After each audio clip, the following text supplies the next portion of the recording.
حدیث پاک میں آیت الکرسی پڑھنے کی بہت بڑی فضیلت وارد ہوئی ہے۔ یہ تیسرے پارے کے پہلے صفحے پہ سورت نمبر 2 سورت البقرہ کے بالکل خواتم میں موجود ہے۔ حدیث پاک میں حضرت امام نسائی رحمۃ اللہ علیہ نے نسائی کبریٰ میں حضرت ابو امامہ باہلی حضرت سدی بن عجلان رضی اللہ تعالیٰ عنہ کے واسطے سے ایک حدیث پاک ذکر فرمائی ہے۔ وہ فرماتے ہیں اللہ کے رسول صلی اللہ علیہ وسلم نے ارشاد فرمایا، من قرأ آیت الکرسی فی دبر کل صلاۃ مکتوبۃ لم یمنعہ من دخول الجنۃ الا ان یموت۔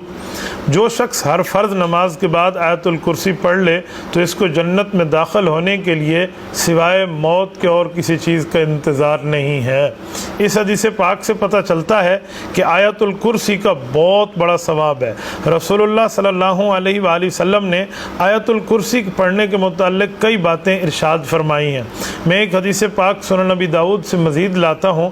حضرت ابی بن کعب رضی اللہ تعالیٰ عنہ نے رسول اللہ صلی اللہ علیہ وسلم سے پوچھا کہ یا رسول اللہ، کتاب اللہ میں سب سے بڑی آیت کون سی ہے؟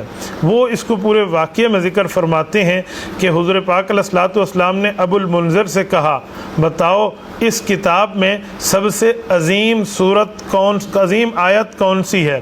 انہوں نے کہا اللہ اور اس کے رسول بہتر جانتے ہیں۔ پھر فرمایا، اے ابو منذر، تمہیں کتاب اللہ سے کون سی آیت یاد ہے جو سب سے اعظم ہو؟ میں نے عرض کیا، اللہ لا الہ الا هو الحی القیوم، یعنی آیت الکرسی۔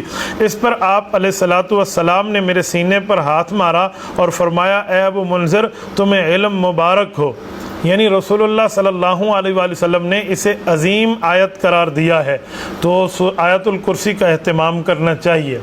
ہمارے بزرگوں سے اور مشائخ سے منقول ہے کہ آیت الکرسی پڑھنے کے بہت سے فوائد ہیں۔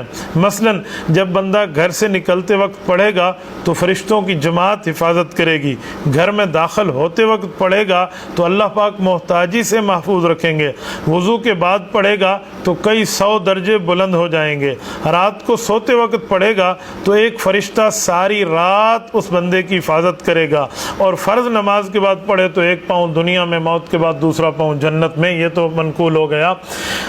ہماری والدہ مکرمہ کی ترتیب تھی، سید عورت تھی، اللہ پاک اس کی قبر پہ کروڑوں اربوں رحمتیں نازل فرمائے۔ وہ آیت الکرسی ہمیں 3 بار یا 1 بار رات کو ضرور پڑھواتی، ٹائم ہوتا تو 3 بار، نہیں تو جلدی ہے نیند آ رہی ہے تو پھر 1 بار ہی بستر پہ پہنچنے کے بعد آیت الکرسی پڑھتے، اور آیت الکرسی پڑھنے کے بعد ہم یہ کہتے، میرے مولا ہوا، آگ، پانی اور مٹی کے فتنوں سے اللہ مجھے محفوظ فرما دے، تو پھر اس کو چاروں طرف یوں پھونک کے یوں دائرہ مار دیتے تو فرماتی کہ اللہ پاک آپ کی ہر طرف سے حفاظت کرے گا۔ امی مکرمہ کا سمجھانے کا وہ دن اور آج یہ دن جب ہم خود صاحب الاولاد ہیں، تو میں بھی اپنی اولاد کو یہی سکھاتا ہوں، یہی بتاتا ہوں، اور الحمدللہ میرا معمول ہے۔ آپ رات کو 3 مرتبہ پڑھ لیں یا 1 مرتبہ پڑھ لیں، سفر سے نکلتے ہوئے 3 مرتبہ پڑھ لیں، انشاءاللہ سفر میں بھی حفاظت ہوگی، حضر میں بھی حفاظت ہوگی۔ اپنی نیت سے پڑھ لیں، اپنے گھر والوں کی نیت سے پڑھ لیں، اپنے بچوں کی نیت سے پڑھ لیں، انشاءاللہ تعالی فائدہ ہوگا۔